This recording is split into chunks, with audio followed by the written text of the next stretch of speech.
আসসালামু আলাইকুম ওয়া রাহমাতুল্লাহ। ইবলিসের বন্ধু কারা? আজকের এই ভিডিওতে আমরা জানবো ইবলিসের প্রকৃত বন্ধু কারা। একজন মুসলমান হিসাবে আমার কোন কর্মকাণ্ডের কারণে আমি ইবলিস শয়তানের সঙ্গী হয়ে যাই, আল্লাহ রাসূলের আইন তাদের আদেশ নিষেধ থেকে দূরে সরে যাই। খুবই গুরুত্বপূর্ণ ভিডিও, শেষ পর্যন্ত থাকুন। যদি ভালো লাগে বন্ধু বান্ধবের সঙ্গে শেয়ার করুন, আমাদের পেজ এবং চ্যানেলের সাথে যুক্ত থাকুন। প্রিয় বন্ধুরা, নবী করিম সাল্লাল্লাহু আলাইহি ওয়াসাল্লাম বললেন, আমার উম্মতের মধ্যে তোমার দোস্তু কতজন? শয়তানকে, ইবলিসকে প্রশ্ন করলেন, আমার উম্মতের মধ্যে তোমার বন্ধু কতজন?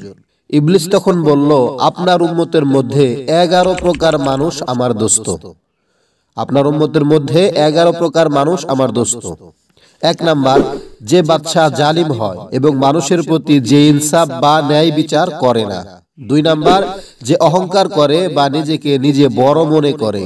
3 নাম্বার, যে ব্যক্তি ওজনে কম দেয়। 4 নাম্বার, যে ব্যক্তি মদ পান করে। 5 নাম্বার, যে ব্যক্তি সুদ ঘুষ খায়। 6 নাম্বার, যে বিনা দোষে মানুষকে হত্যা করে।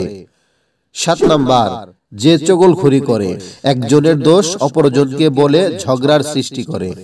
8 নাম্বার, যে অন্যায়ভাবে ইয়াতিমের সম্পদ খায়। 9 নাম্বার, যে যাকাত আদায় করে না। 10 নাম্বার, যে আখিরাত অর্জন করার উপর দুনিয়া অর্জনকে অগ্রাধিকার দেয়। 11 নাম্বার, সর্বশেষ ওই ব্যক্তি যে আশা আকাঙ্ক্ষাকে বাড়াতে থাকে এবং মৃত্যুকে ভুলে যে 1000 বছর বাঁচার মতো আশায় লিপ্ত হয়। এই 11 প্রকার মানুষ হলো শয়তানের বন্ধু। দুনিয়ার মধ্যে এই 11 প্রকার মানুষ যারা আছে, যাদের মধ্যে স্বভাবগুলো আছে, তারা নিজেরাই একটু কল্পনা করুক, নিজেরাই একটু চিন্তা করুক যে আমি কার বন্ধু?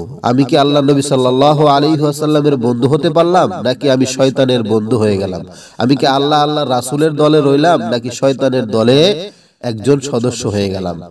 ভিডিওটি খুবই গুরুত্বপূর্ণ, সকলেই শেয়ার করবেন, আমাদের সাথে যুক্ত থাকুন। ধন্যবাদ। আসসালামু আলাইকুম ওয়া রাহমাতুল্লাহি ওয়া বারাকাতুহু।